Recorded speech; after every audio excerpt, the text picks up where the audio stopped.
name is Beston. I live in Cape Town. Also, I do delivery. Interbet helped me to realize my dreams.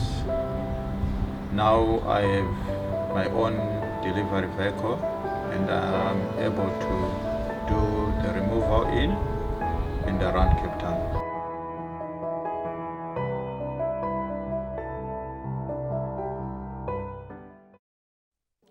Top of the hour, 1 o'clock. Wednesday afternoon is the running of the second race. Off the rails maiden plate for fillies and mares. They're going to go 2,000 metres and it kicks off the first leg of the place accumulator. At the time of recording, all 7 horses will face the starter. There are quite a few in here, and there's only a 7-horse field, but there's quite a few that have going to battle to win, but they're in the race and they've got a chance, Graham. For me, I'm big on horse number 6, Tell My Fortune.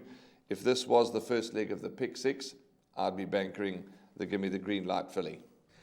Well, we're pretty much in the same camp. One of my suggested place accumulator bankers, as you will see on my shortlist, but looks pretty obvious anyway. 15 to 10 is the early betting, so relatively generous. Number 6, Tell My Fortune. I'm not one that follows short-priced favourites, but in this sort of lineup, I would say that 15 to 10 is certainly fair value.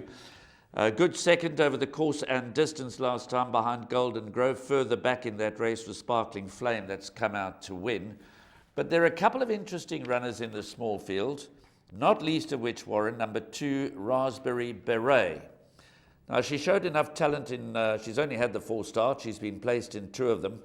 She ran second behind Abracadabra. That was admittedly on the turf.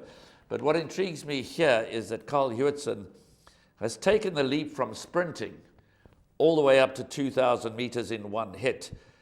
Her 4 races to date, and her best run was over 1,000 metres. The other 3 were over 1,200 metres. She is a daughter of Wiley Hall, so there's a stamina influence. The dam size Argonaut, so that's a question mark. But nonetheless, interesting runner because we have no clue as to whether she's going to be even better over 2,000 metres. Good observation, quite right. We're just going to have to take it on trust that she'll go the trip. I am excited to see her going the trip. That second to Abracadabra was a good effort, but Abracadabra's since run in Gauteng and hasn't really fired on all cylinders. Of course, that last run went 10 lengths off Indigo Fields. There was a valid excuse, and we're going to ignore that. But yes, she's lightly raced. I think we definitely haven't seen the best of Raspberry Beret. They would have been disappointed with that last effort. And big runner, Carl Hewitson's horse for Laura de Haast.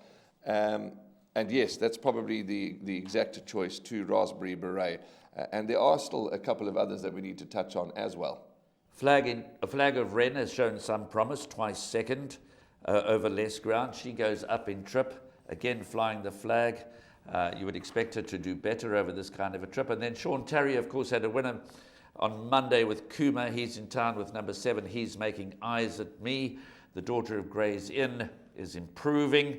Ran a fair 4th behind 6 Hot Fix last time out. So certainly one to consider for trifectas and quartets. But like you, I'm quite strongly in the camp of number 6, Tell My Fortune, with the question mark very firmly against the name of number 2, Raspberry Beret, as to the distance.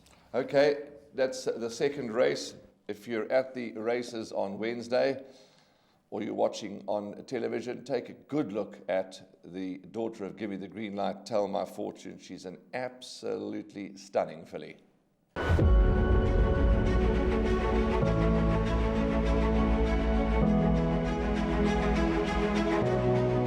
It's good fun. Days like these are great. You get the whole industry together, and to have, companies and corporations like Interbet and Cape Racing who are so generous with sort of time and energy into making a day like this possible is it's fantastic for everyone.